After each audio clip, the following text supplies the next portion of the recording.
Mhm. All right.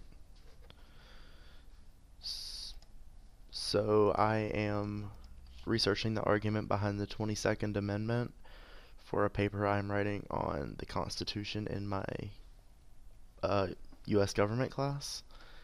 And I'm going to start out by um, seeing what general information I can in the search engine on the college library site.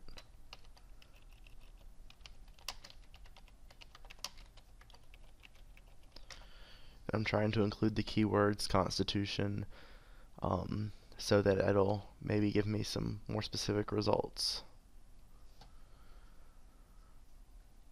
Alright, and so I have a lot of online resources, and I'm noticing a trend that there's, just from looking at the results, that a lot of scholarly articles want to repeal it, which doesn't support my argument, but we're going to look at it anyway because that's important.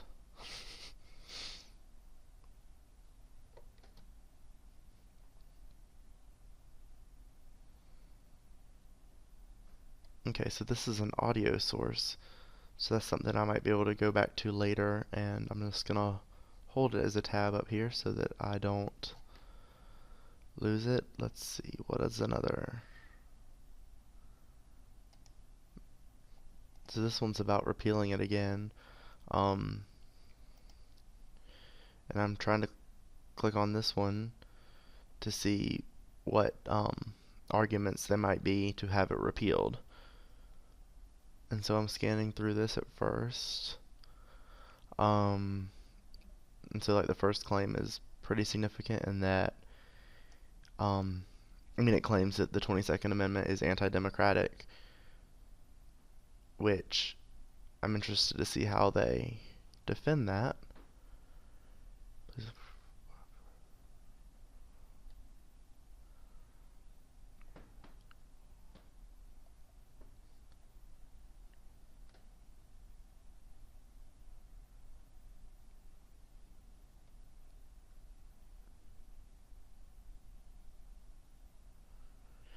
Okay, so it references the lame duck term of a presidency, which I think is relevant. Um, and then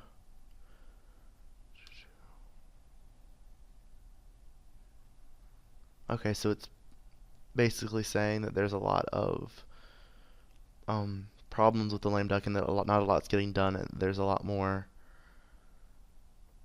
emphasis on the successor. And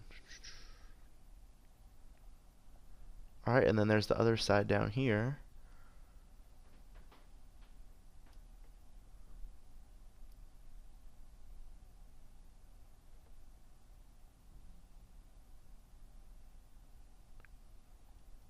Okay, and so it's claiming that a third term presidency would suffer from stagnation. Um, I'm having a hard time seeing how they actually get to that point. So that's something I might want to go back and look at later to see what the to see where that might have come from after I do a little bit more research. And so I'm gonna go back to my results. I'm seeing some news results that I'm not really interested in, just because I think the news results are not recent, and I think that's pretty relevant in how I look at the research.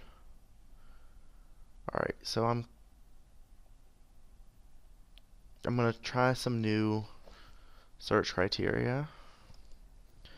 I'm gonna do presidential term limits and see what I get. And I'm doing this so that maybe I have a little more variety. Okay, so this is presidential term limits, power principles, and politics. Alright, and so this actually looks like it. Let's look at the contents first to see if it might be relevant to what I'm doing. Um,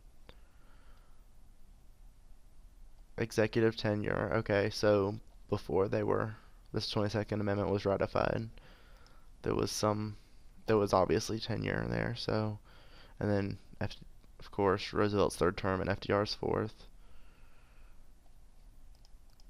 All right, and so I want to go and look at maybe Chapter 6 because that deals specifically with the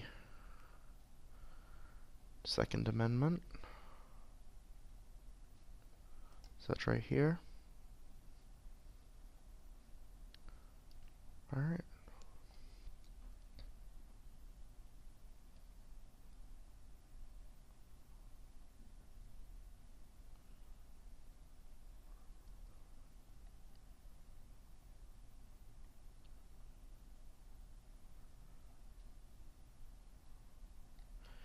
Alright, so I'm just kind of skimming through it to see what I can find. And once again, it's showing me these two different arguments.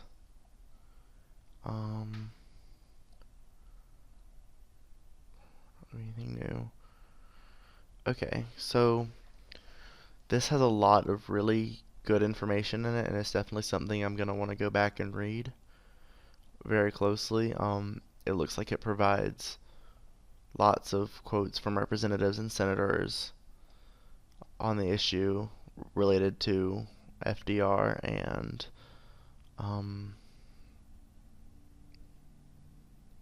oh, whichever the other one was that I can't remember. So I'm gonna keep this as a tab up here, and so later when I go back and try to reel my sources in, what I decide I'm gonna use, I'm gonna be able to keep track of them. So I'm not gonna click on this one because it seems to me that this was gonna be very one-sided, which isn't necessarily a bad thing.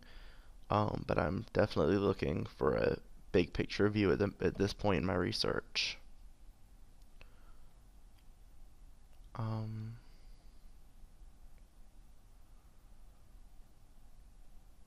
So this, I'm gonna open this and hold on to it and look at it maybe in a minute, because this is about term limits in Africa, which could really play into this in comparing what I'm looking at now in the United States with the countries of Africa, which I think that could be really, really useful in my argument, because what I'm actually arguing is term limits for senators, and so a big part of that is that I want to use the 22nd Amendment as well as the arguments for it and against it and how it's worked to back up what term limits for Congress, so senators and representatives. So I've gathered a lot of information about the 22nd Amendment, and I haven't really recorded any of it or read through it comprehensively by any means. So I'm gonna put this on hold and switch gears to continue to grab and gather information about term limits in Congress and the arguments for it, because currently there are no term limits in Congress, and I'm gonna go search for the suggestion congressional term limits because that's suggested, which means there's probably going to be things out there for it. Alright. And so I'm going to kind of scroll through this. This looks really interesting. Are congressional term limits constitutional? Because I am basing the paper off of the Constitution and arguing for something that is not in the Constitution. So I'm going to read the abstract to see if it'll help me. Okay, so it's definitely term limits for Congress would be under fire because of the qualification clauses, which are clearly stated in the Constitution. So I'm gonna kind of get an idea of what this is saying. So, yeah, vulnerable to challenge based on the qualifications clauses.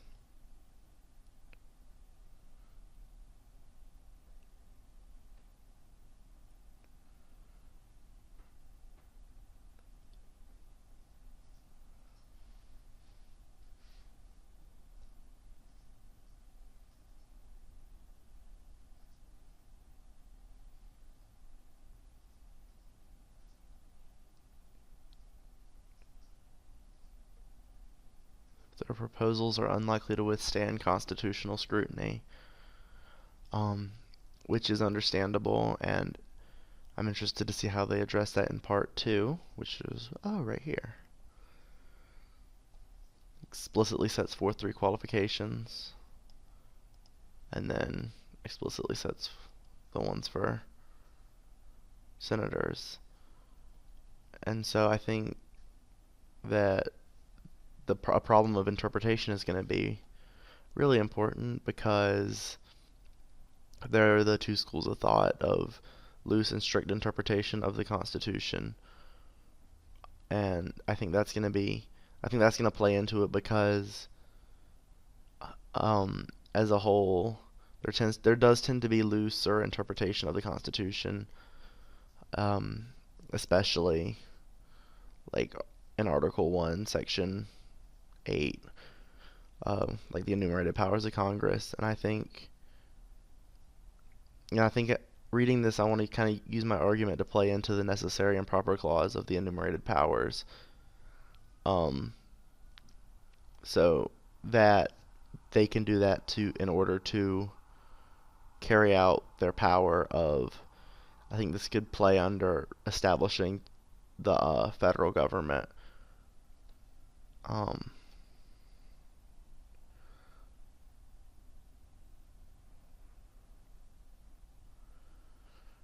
Okay, and I'm seeing it has history of the qualifications clauses, and I'm gonna scroll down and see what more headings.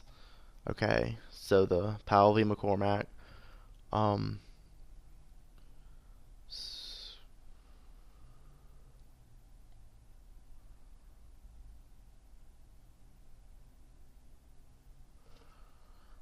and so it's definitely really good to see the history and then the election procedures. And so this is probably the most comprehensive article I've seen, and so I'm definitely gonna have to go back and look at this one very closely. Yeah, so I'm gonna hold on to this one, maybe move it over to the side to show that it's a little bit more important than the other ones I found. And I'm gonna go back to my results, and I'm just gonna keep scrolling down a little bit. So analysis of the impact, that actually sounds really interesting, because that's kind of assuming, oh dear, let's try this again. Alright, well, I am going to see if there's a way to, bookmark that so I can try and come back to it later, because that's very interesting, and that it kind of assumes that this is happening. Like, it takes the idea that, okay, this is happening, and so we're gonna see what the impact is.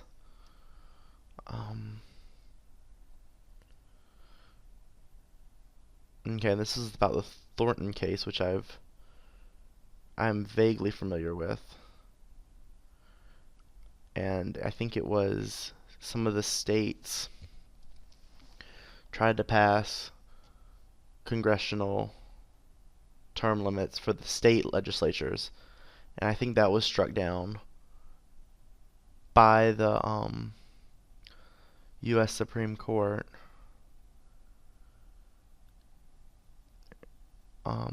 I'm not sure how that would relate, because it is a state legislature instead of the federal one. So yeah, it's did not. It said that, I think it was Arkansas. Yeah, it said that they could not hold on to congressional term limits at the state level. So that's going to be a challenge in writing my paper. And okay. Welcome. Keep going though. If you